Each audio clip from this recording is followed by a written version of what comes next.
สวัสดีครับหลายคนที่ออกกำลังกายนะครับน่าจะเคยมีประสบการณ์ปวดเมื่อยกล้ามเนื้อต่างๆหรือที่ภาษาอังกฤษเราเรียกว่า DOMS DOMS นะครับย่อมาจาก Delayed Onset Muscle Soreness นะครับภาวะนี้เนี่ยหลายคนก็ไม่เข้าใจว่ามันเกิดได้ยังไงมันดีหรือมันไม่ดีแล้วเราจำเป็นจะต้องไปออกกำลังกายซ้ำได้ตอนไหนออกตอนที่มันเมื่อยอยู่มันจะได้ผลดีหรือเปล่านะครับถ้ามันไม่เมื่อยกล้ามจะไม่ขึ้นจริงหรือเปล่าวันนี้ผมก็เลยอยากจะเอาเรื่องนี้มาเล่าให้ทุกคนฟังกันเลยนะครับพบกับผมนะครับนายแพทย์ธนียวันเป็นอาจารย์แพทย์อยู่ที่ประเทศสหรัฐอเมริกาเชี่ยวชาญโรคปอดการปลูกถ่ายปอดและวิกฤตบำบัดนะครับสำหรับเรื่องของ DOMS นั้นเนี่ยมันมีความรู้มานานแล้วนะครับแต่ผมอยากจะอธิบายเพิ่มเติมว่ามันทำไมถึงเกิดได้ก่อนนะครับเพราะว่า DOMS Delayed Onset Muscle Soreness นี่คืออาการปวดเมื่อยกล้ามเนื้อเวลาที่เราออกกำลังกายเสร็จนะครับโดยมันอาจจะเกิดหลังจากที่เราออกกำลังกายเสร็จไปแล้วสักประมาณ12ชั่วโมงบางทีก็นานได้ถึง3วันในวันแรกวันที่2เราอาจจะไม่ปวดนะครับแต่ไปปวดเอาวันที่3ก็ได้นะครับแล้วมันก็เป็นอย่างเงี้ยอยู่ค่อนข้างที่จะนานบางคนเนี่ยถ้าเมื่อยมากปวดมากเนี่ยอาจจะอยู่ยาวไปจนถึงอาทิตย์2อาทิตย์เลยก็เป็นไปได้นะครับเหตุผลที่มันเกิดแบบนี้ขึ้นมาเนี่ยมันเพราะว่ากล้ามเนื้อที่เราใช้ในการออกแรงเนี่ยมันทำงานเกินกว่าที่ปกติมันจะรับไหวมันก็เลยมีการฉีกขาดเล็กๆน้อยๆของกล้ามเนื้อนะครับการที่มันเกิดการฉีกขาดเนี่ยจะทำให้ร่างกายของเราเนี่ยมีการอักเสบนะครับการอักเสบเนี่ยมันก็จะนำมาซึ่งสารต่างๆที่ทำให้เกิดการเจ็บการปวดได้นะครับเวลามันมีการอักเสบพวกนี้เนี่ยนะฮะก็จะเป็นการซ่อมแซมหน่วยของกล้ามเนื้อด้วยทำให้สุดท้ายแล้วกล้ามเนื้อของเรามันมีขนาดที่โตขึ้นนะครับถ้าเราลงลึกไปจนถึงภาษาของวิทยาศาสตร์เนี่ยจะต้องบอกว่ากล้ามเนื้อในหน่วยย่อยของมันเล็กๆเนี่ยเราจะเรียกว่าซาโคเมียนะครับซาโคเมียเนี่ยตรงส่วนที่มันต่อกับกล้ามเนื้อตัวอื่นที่เป็นซาโคเมียเหมือนกันนะครับมันจะมีส่วนที่เราเรียกว่า Z line หรือตัว Z นะตัวเนี้ยมันจะเสียไปในเวลาที่เราเกิดการฉีกขาดของกล้ามเนื้อขนาดเล็กๆที่เราเรียกว่า micro tear นั่นเองนะครับแล้วพอมันฉีกขาดปุ๊บเนี่ยก็จะมีการเอาเซลล์ต่างๆเช่น macrophage NK เซลล์หรือว่าเซลล์อักเสบตัวอื่นมาเพื่อเก็บกินส่วนที่มันทำลายส่วนที่มันเสียไปของกล้ามเนื้อแล้วก็มีการกระตุ้นเซลล์ข้างๆคือ satellite cell นะครับหรือเซลล์ดาวเทียมนั่นเองนะเซลล์ดาวเทียมนี่คือจริงๆมันแปลเป็นภาษาไทยแต่ satellite แปลว่าอยู่ข้างเคียงเซลล์ satellite เนี่ยมันอยู่ในกล้ามเนื้อแล้วมันมี stem cell อยู่ในนั้นครับเวลาเกิดภาวะการอักเสบเนี่ยจะไปกระตุ้นให้สเต็มเซลล์เหล่านี้มันแปลงร่างกลายไปเป็นเซลล์กล้ามเนื้ออันใหม่แล้วสุดท้ายแล้วผลลัพธ์ที่เราได้ก็คือกล้ามเนื้อขนาดที่มันโตขึ้นนี่ก็คือกลไกการเกิด DOMS นั่นเองนะฮะคำถามตามมาก็คือบางคนเนี่ยเข้าใจแล้วว่ามันเกิดขึ้นได้อย่างเนี้ยงั้นก็แปลว่าถ้าเราเล่นกล้ามเนื้อแบบเล่นเสร็จแล้วมันไม่ปวดไม่เมื่อยเนี่ยมันก็กล้ามเนื้อไม่โตสิใช่ไหมฮะคำตอบก็คือไม่ใช่ครับและไม่จำเป็นด้วยนะมันมีเหตุผลอื่นอีกที่จะทำให้กล้ามเนื้อของเรามันโตได้นะครับเหตุผลนั้นก็คือข้อแรกเลยนะครับ tension หรือความตึงของกล้ามเนื้อในขณะที่เราออกกำลังกายนะครับถ้ากล้ามเนื้อมันยิ่งตึง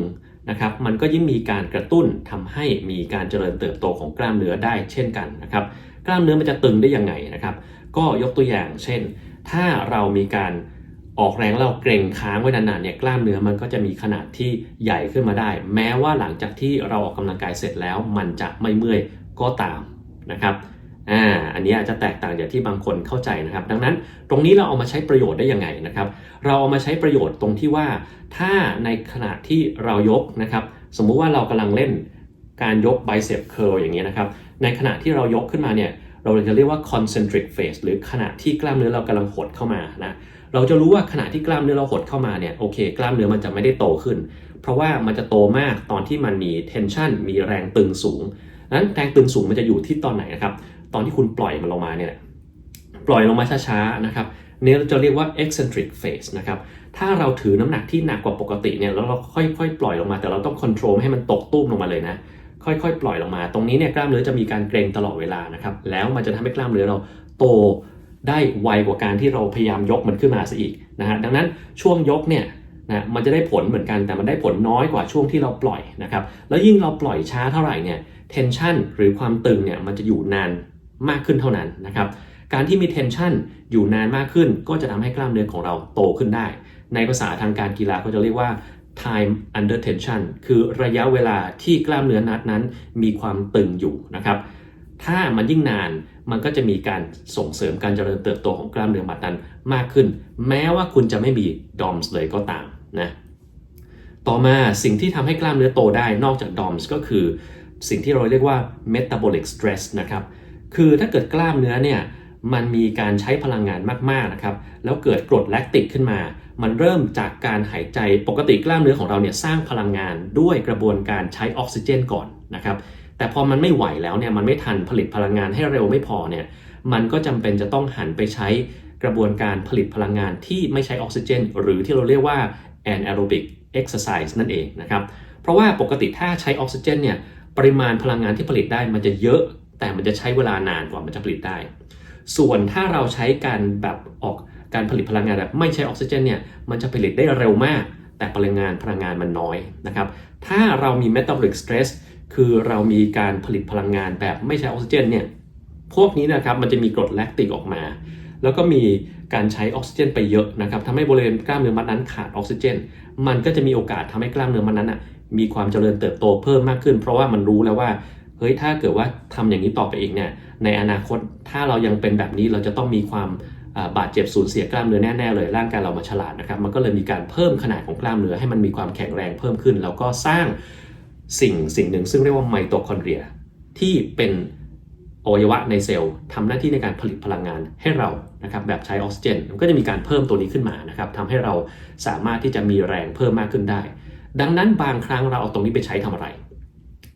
เราจะเห็นบางคนนะครับมีการเอาสายยางมารัดตรงแขนสายรั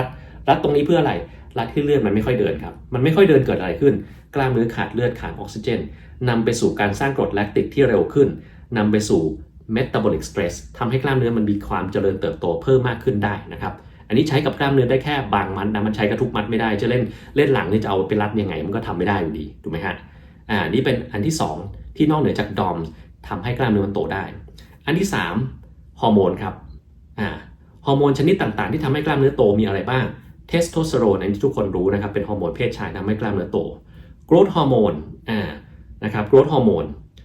นหลั่งตอนไหนเป็นพิเศษมันหลั่งทุกเวลาแต่ถ้าคุณนอนหลับลึกเนี่ยมันจะหลั่งมากกว่าปกตินะครับหลั่งมากกว่าปกติในเวลาที่เราหลับลึกดังนั้นถ้าเรานอนมันก็จะทำให้กล้ามเนื้อของเราเจริญเติบโตได้เช่นกันฮอร์โมนที่3เป็นฮอร์โมนที่หลายคนเนี่ยไม่ค่อยชอบก็คืออินซูลินอินซูลินนี่แหละครับถ้าเป็นสาย anti aging หรือสายชะลอวัยเขาก็จะบอกว่าอินซูลินเป็นตัวร้ายออกมาแล้วมันไม่ดีนะครับทำ IF แล้วถ้าเราหลุด IF ปุ๊บเป็นการกระตุ้นอินซูลินเป็นสิ่งไม่ดีไม่ใช่ครับ IF นี่แหละมันทำให้กล้ามมันฝ่อลงเพราะว่ามันขาดอินซูลินถ้าคุณไม่มีอินซูลินเนี่ยกล้ามเนื้อคุณไม่ค่อยโตนะครับมันไม่ค่อยโตนะฮะอินซูลินเนี่ยมันจะทำงานร่วมกับตัวหนึ่งเรียกว่า Insulin Like Growth Factor หรือ IGF-1 ตัวนี้เนี่ยมันจะมีหน้าที่กระตุ้นเซลล์ทำให้มีขนาดแข็งแรงแล้วก็ใหญ่ขึ้นนะครับในกรณีนี้คือกล้ามเนื้อของเรานั่นเองดังนั้นอินซูลินยังมีความจำเป็นอยู่นะฮะความรู้ตรงนี้เราเอามาทำอะไรบ้างนะครับ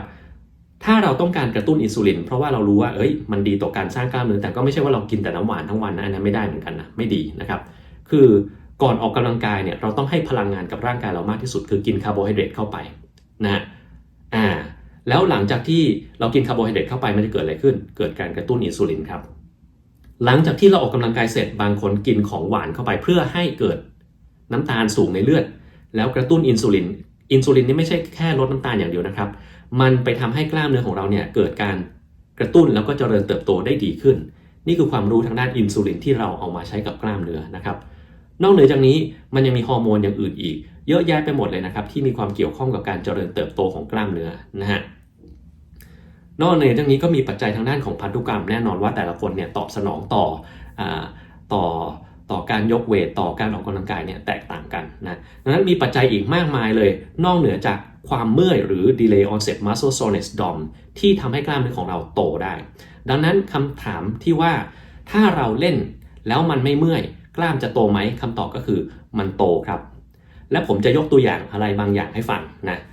ที่จะทำให้คุณเห็นภาพชัดมากกว่านี้อีกคุณเคยไปวิ่งแล้วจนเมื่อยไหม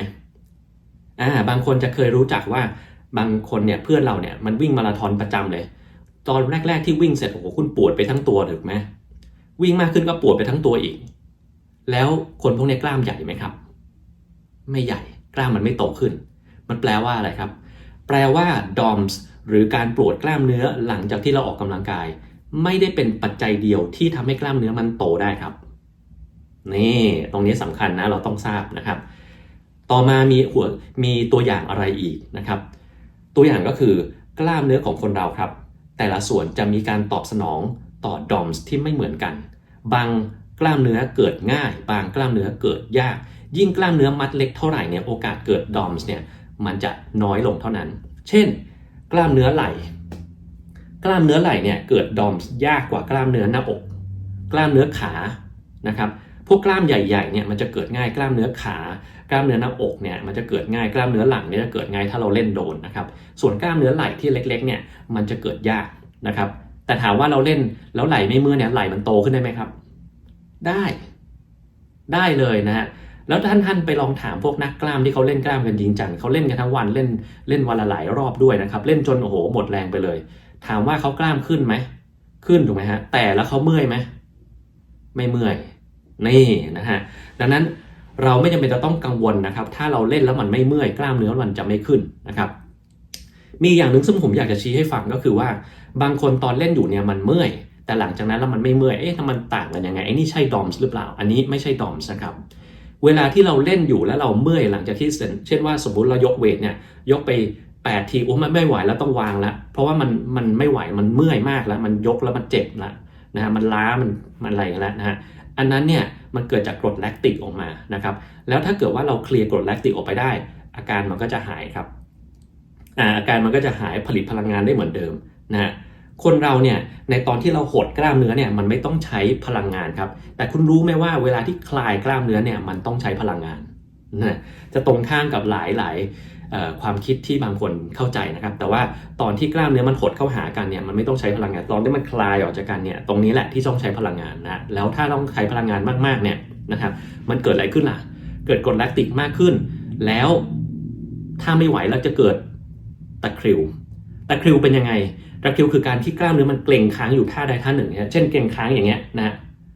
เพราะว่าอะไรพลังงานมันหมดไงครับพลังงานมันหมดก็คือมันไม่สามารถคลายตัวได้เพราะว่าตอนคลายตัวต้องใช้พลังงานมันจึงเป็นตะคริวในท่าหดมันไม่มีใครเป็นตะคริวในท่าคลายกล้ามเนื้อตรงนี้ต้องเข้าใจนะฮะนั้นการเมื่อยระยะแรกเนี่ยมันเกิดจากกรดแลคติกแต่พอผ่านไปสักพักหนึ่งกรดแลคติกเคลียร์จากร่างกายแล้วมันจะเป็นการเมื่อยที่เกิดหลังจากการออกกำลังกายเป็นต้นไป62ชั่วโมง6ชั่วโมง12ชั่วโมง3วันเป็นต้นพวกนี้เรียกว่า DOMS นะครับคนละอย่างกันเลยนะฮะทีนี้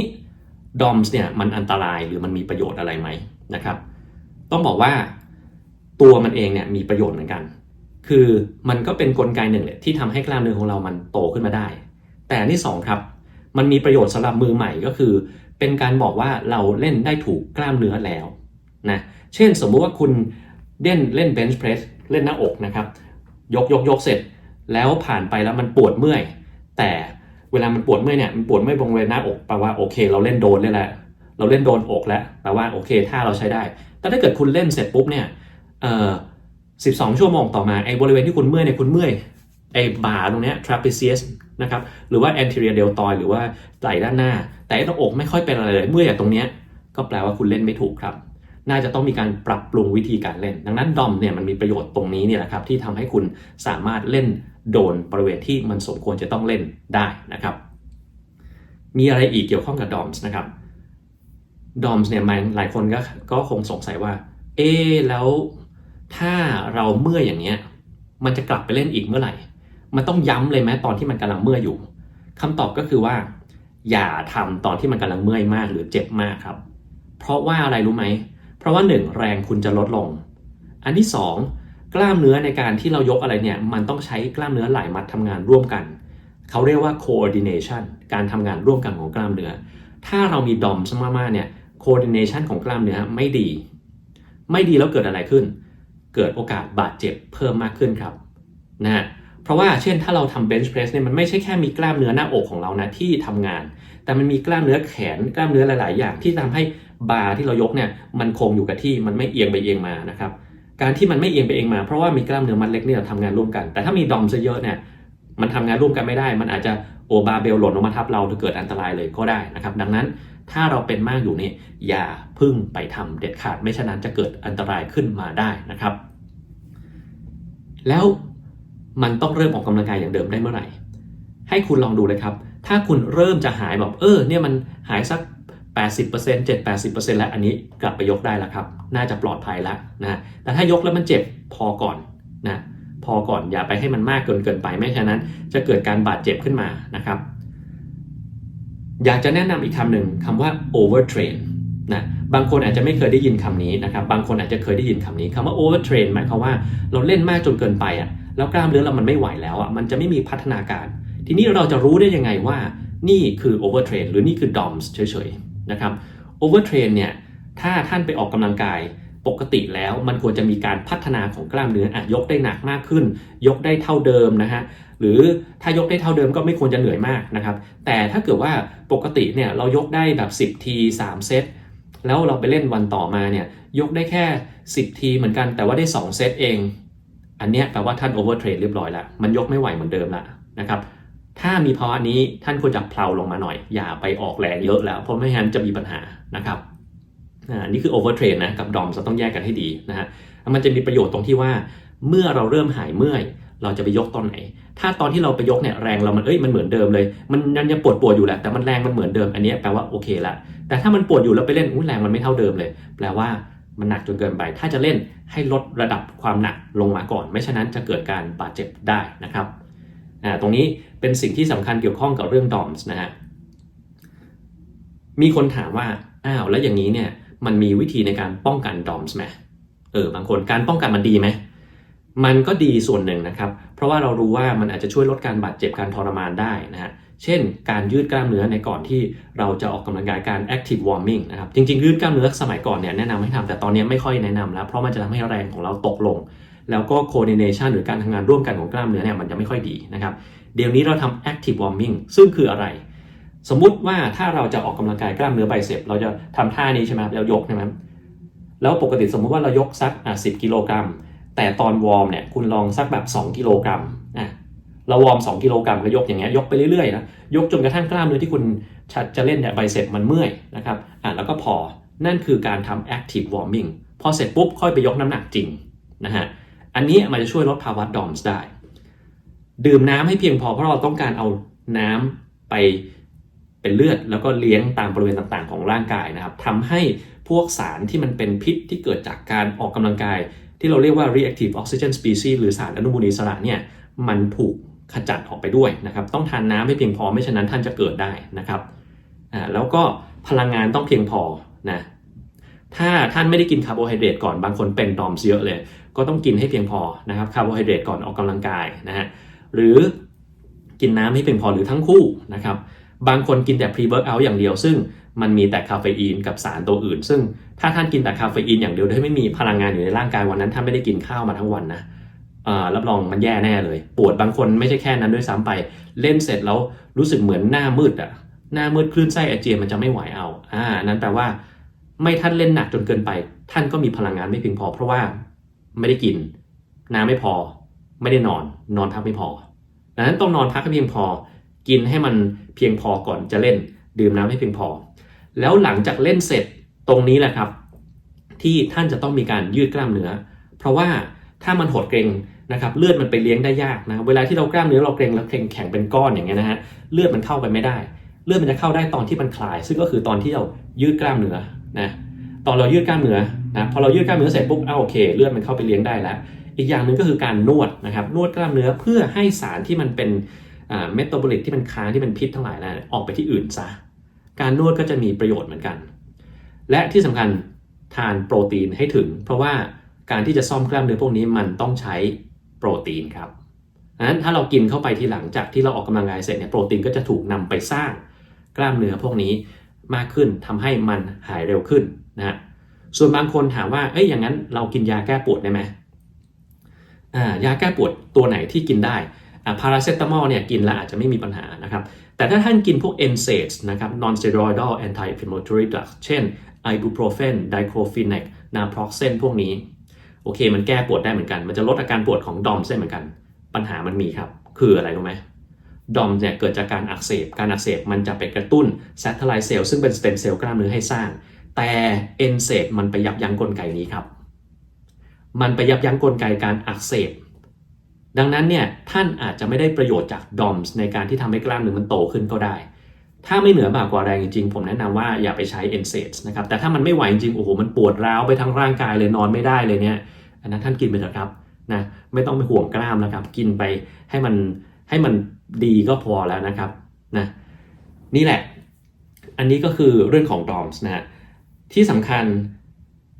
มันเป็นเหตุผลอันหนึ่งที่เราจำเป็นจะต้องมีแบ่งวันกันเล่นเช่นวันนี้คุณเล่นหน้าอกแล้วนะเล่นมากเกินไปก็ไม่ได้วันพรุ่งนี้ถ้าท่านกลับไปเล่นย้ำเลยเนี่ยมันอาจจะไม่ไหวแล้วนะครับกล้ามมันจะไม่พัฒนานะครับมันมี DOMS อยู่ท่านก็ต้องไปเล่นกล้ามเนื้อมัดอื่นแทนนะครับก็จะสลับไปอย่างนี้ไปเรื่อยๆนะครับ